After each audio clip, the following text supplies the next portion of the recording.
What's up, fishy friends? Welcome to Tim's School of Fish, and class is in session. Today, first things first, peep the new hat. Blades, Smoky Mountain Knife Works, that looks like the Braves hat. I live in the South, so everybody in the South is an Atlanta Braves fan. And I got that Smoky Mountain Knife Works hat that says Blades. Looks like the Atlanta Braves logo, designed by Andy Armstrong. Sweet hat. I love it. Boo! Alright, so today we are continuing with our series of reviewing all 10 of the Rosecraft Blades traditional knives. I've got every single one in the catalog, and we are going through them one by one. These are absolutely fantastic knives. I highly recommend them for everybody. So first, we took a look at the Ocoee River Kayak. I love that one so much. I went out and got the Zambezi. We have looked at that one as well. And the other day, we looked at the French Broad Jack. So today, we are going to take a look at the Beaver Creek Barlow, talk about it, take a closer look. So let's spin this camera around and get into it. Alright, so like all of the Rosecraft traditionals, it comes in this nice tray style Rosecraft Blades box. And there we go. Here we've got the Beaver Creek Barlow. The closed length on this one is just under 3.5 inches. Got a nice half stop there. Sheep's foot blade on this. Nice snap. Total blade length on this is just under 3 inches, and the overall length here is just under 6.5 inches. So great walk and talk, just like all of them. The pull on this one, I would say, is about, it's like a 5, you know, good snap,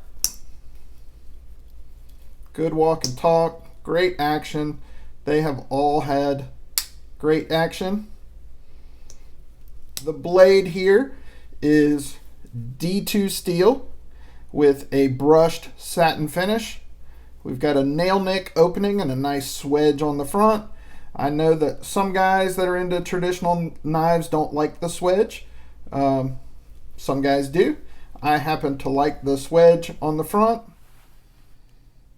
Alright, so on the tang on this side, it says RCB with the little rose wrapped around it and Rosecraft Blades. On the other side, D2 steel and the model number RCT006. RCT stands for Rosecraft Traditionals. On the bolster there, we've got the nice RC etched on there for Rosecraft. We have a bourbon bone on the covers here. We have brushed stainless steel on the bolster, stainless steel pins. We've got a stainless steel back spring and stainless steel liners. Transitions on here are perfectly smooth. No proud pins on either side, as I have come to expect with all Rosecraft blades. What's different about this one, it does not have the rose shield like all of the other ones do. Alright, so if you're into traditional knives at all, you probably know the history of the Barlow. The Barlow is a very old pattern. There is some disagreement about who invented the Barlow, but most people agree that it was created in Sheffield, England, around 1670 by Obadiah Barlow. It was originally a one-bladed design like this one, and then it later had 2 blades. George Washington actually carried a Barlow knife for most of his life. This knife was designed to be an inexpensive everyman's knife. It's essentially just a jackknife, similar to a boy's knife, that has this elongated bolster up here to give additional strength. So as you can see, The fit and finish on here is just outstanding.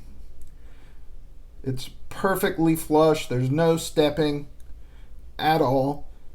Perfectly flush in the open position as well as at the half stop.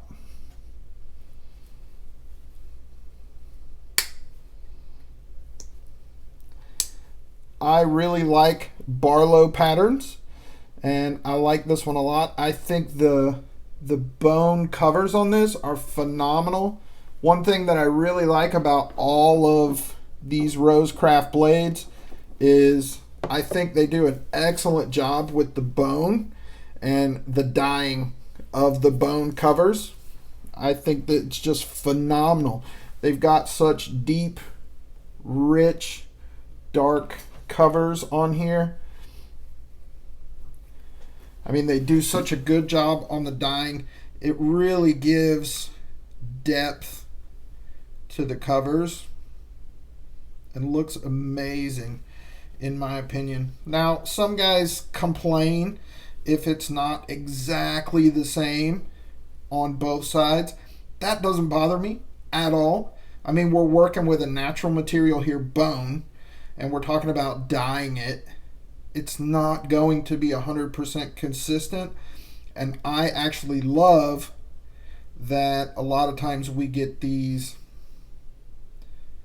different shades. So as I've said before, and I will continue to say, Andy Armstrong is a phenomenal designer.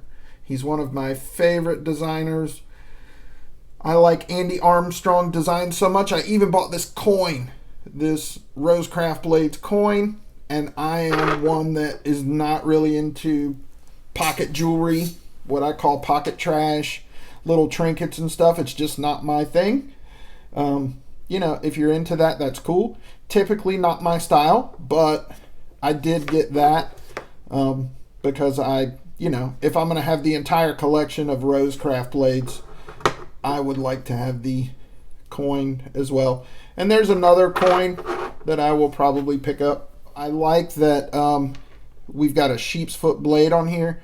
I think Andy likes modified sheep's foot, Warncliffe style blades, because we've got quite a few of them. You know, even here on the table, the Ocoee River Kayak is essentially a modified sheep's foot that he's calling the K-clip. Our French Broadjack has a Warncliffe.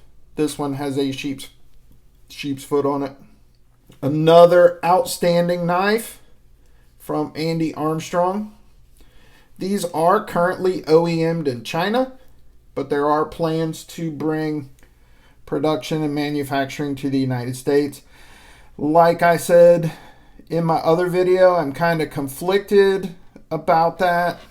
Of course, I want them to be manufactured in the States, you know, to help Americans and the American economy and American families, and so people can have jobs. But the price of these is going to go up, way up. I think we're probably going to be looking at about $200. The fit and finish on these is easily a $200 knife if it's manufactured in the United States. I mean, so far I don't have a single gap on any of the ones that I've looked at. Not one, not a single gap. Everything so far has been perfect. The quality control over there is on point. I know that Rosecraft Blades is a small group over there. It's Andy and Swags and Mr. Rose, can't remember his first name. I'm sorry, buddy, if you see this. His family and a few other people.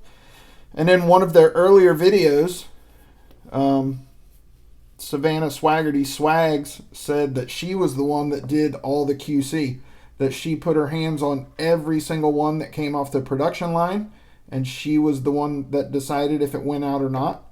I don't know if that's still the case, but I do know that their quality control department is on point, because every one of these so far has been absolutely perfect. So we are going to continue. I am going to continue with this Rosecraft blade series. I am going to review every single one of these until we've done all 10 of them. I will continue to get any new models that come out. The Clinch River Swayback is being released with this smoky gray bone. That should be out soon. It's the same model, just with different covers on it, so I'll be picking that up. I've had some people that subscribe to the channel that have said, hey man, traditional slip joints is not really my thing, but these are awesome. So look, I highly recommend it. If you are a guy that's into modern folders exclusively, I love modern folders too, but I also love traditional knives. If you're one of those guys that's been a modern folder knife guy your whole life and you've never really tried any sort of slip joint or any sort of traditional knife, I would highly recommend these because you're getting a little bit of both. You're getting traditional patterns, traditional style knives with modern materials that are super slick. When you pull this out of your pocket, people are going to notice for sure because they are absolutely beautiful. The camera does not do them justice. I can't recommend them highly enough. So, as always, I appreciate you guys for watching. I appreciate you liking and commenting on my videos. Please drop me a comment. I enjoy interacting with you guys in the comments and hearing what you have to say. And if you're not subscribed, please consider subscribing. That's it for this episode of Tim's School of Fish, boys and girls. Class dismissed.